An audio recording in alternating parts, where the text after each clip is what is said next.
Alright dudes, we are literally picking up right where I left off. I said I was going to make 2 videos tonight. We just talked about all the gear that I will be bringing with me on my little sniper journey. But now I want to specifically talk about the ghillie itself. Before we get into it, big shout out to Brownells, biggest supporter of the channel by far. Without them, a lot of the cool shit you see in front of you wouldn't be here, and I wouldn't have as many opportunities to do cool stuff. So check them out. Link is always down below. That helps me out, costs you nothing, and use code BOP10. It's going to save you 10%. So let's get right into it. Ghillie suits. Again, like I just said, I don't remember if I said it in this video or the last, but I am just a regular person. I have no any formal training at all behind a bolt gun. My bolt gun training has been since I was a single digit age, hunting deer in Michigan. That has been my bolt gun training. I will say I have been doing longer distance, literally killing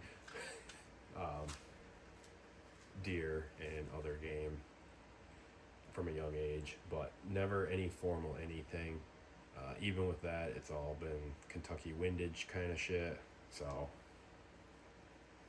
take what I say with a grain of salt. So cover, concealment, camouflage, whatever. The gist of it that I picked up is the 5 V's is what we want to break up. We want to break up the outline. We don't want to be a dark mass. So it's easier to darken up a ghillie than it is to lighten one, which is kind of a shame that I have this woodland marpat blouse. It was very difficult to find desert, and this was available, so grabbed it. Didn't really want to spend a fortune, so we want to break up the V's. So what are the V's? 5 V's. That being the head to shoulders. Those are your 2. Your sides up to your armpits, to your arms, being the other 2, and then the crotch. So how do we do that? Well, we start with a hat, hood, veil, whatever you want to call it. We want this to be breaking up that shoulder outline somewhat. Like I just said in the last video, though, this is very thick. I literally finished this last night. We'll talk about that in just a second. But so if you're looking at this and you're like you went through sniper school or something, you're like, oh, dude, your jute is way too thick. I know. Relax. I'd rather it be too thick. Head over there with the trained guys, and they can tell me what needs thinned out. Obviously, we need to do a ghillie wash on it. Hit it with a rattle can in some spots, and don't worry, it'll be dialed in. So just relax. Then our next set of V's being the arms, or the armpits, I guess. So you can see right here where we have the jute and the paracord hanging down. So those are those. Yeah, you're real smart. Let's talk about construction real quick. This took me ages, like an eternity. I was pissed. I was so annoyed with doing this, but I do think it's worth it once it's done. But when you're doing it, man, it is just, oh God, I hate it. Especially, like I was telling one of the guys, he was talking about they had like ghillie parties, the pigs, when they would build their ghillies. And I was like, dude, like, I'm not being paid for this. Like, I'm not in sniper school. I'm at home doing this for free on my own time, and I'm like, this sucks. Like, I hated this.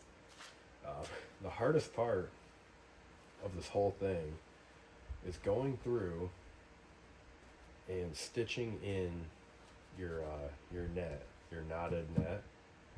So I did every 4 inches. So these are inch squares. So every four up and four over across the whole back.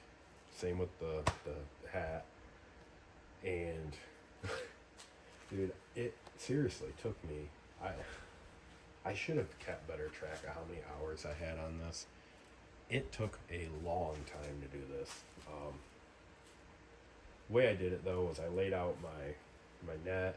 I went through with E6000. I should have some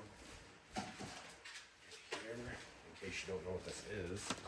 So E6000 glue. Make sure you get clear.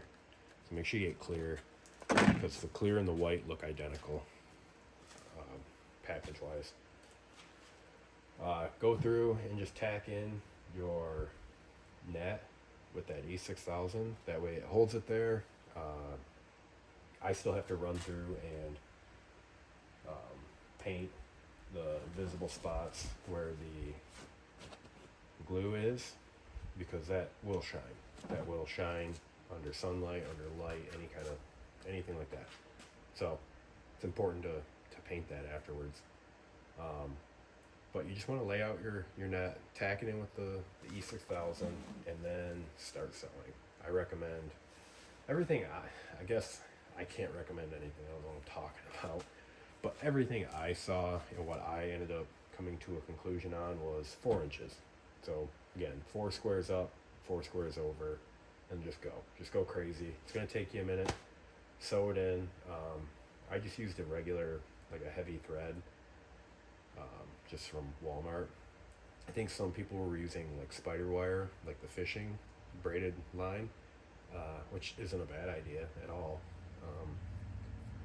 Anyways, you're going to be doing it forever, so whatever you use, just be happy with it, and if you feel like you need more, do more, but I can guarantee you're going to hate your life. Once you do that,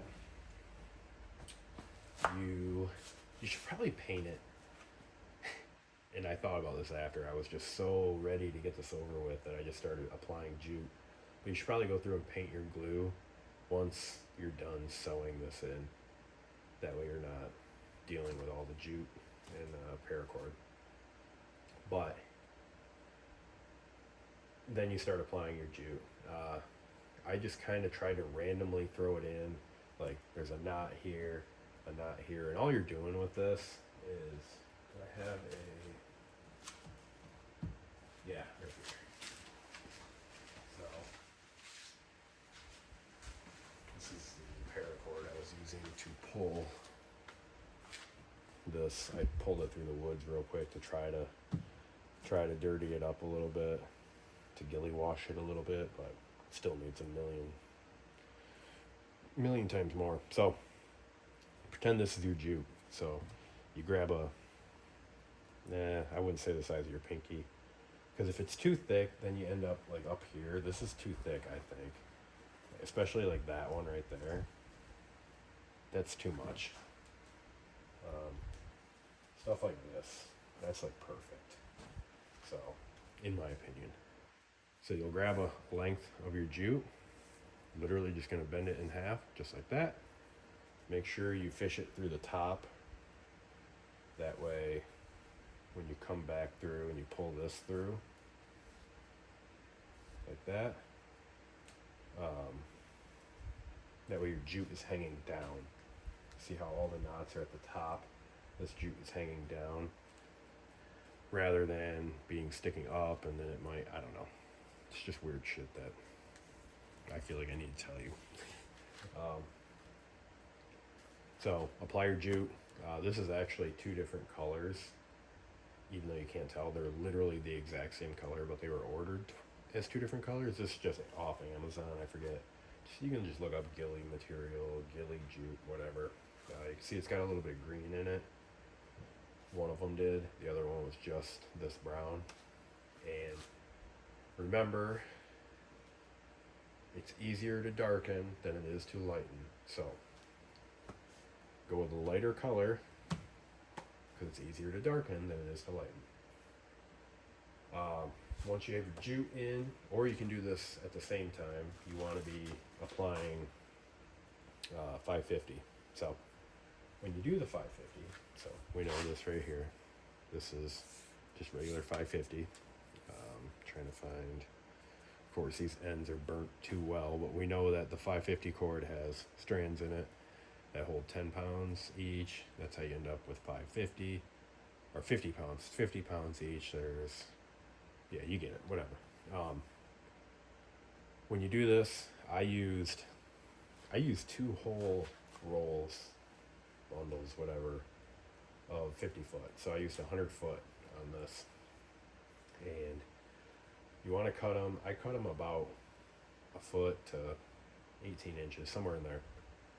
And then once you cut them, you want to rip out the center, so the core.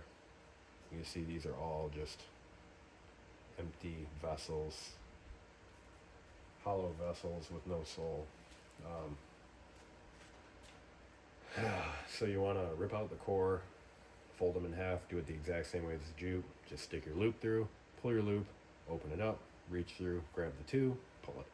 So that's how you end up with your little, I don't know what that knot's called, or else I would tell you, but it's just a super simple thing. And you want to put those all over the place. Those are for local veg, applying local veg to you. So yeah, do that on the hat as well. Looks like I need something right here, but anyways, that is my my quick rundown on this. Like I said, I am not an expert by no means in this field, but I wanted to share my experience with doing this. Maybe I'll do a follow-up on this too after my excursion here in 2 weeks.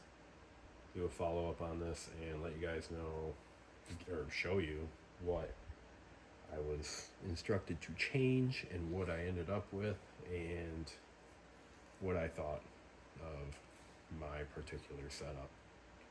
So I think that's pretty much it. Let me know down below if you want a part 2 to this. Like I said, can let you know everything that happened and all that fun stuff. So let me know down below. Make sure you check out Brownells, hit like and subscribe, and also just let me know if you've done this before, because I don't know if a lot of people have, but I don't think it would hurt to have. So that's it. I'll leave it at that. So peace.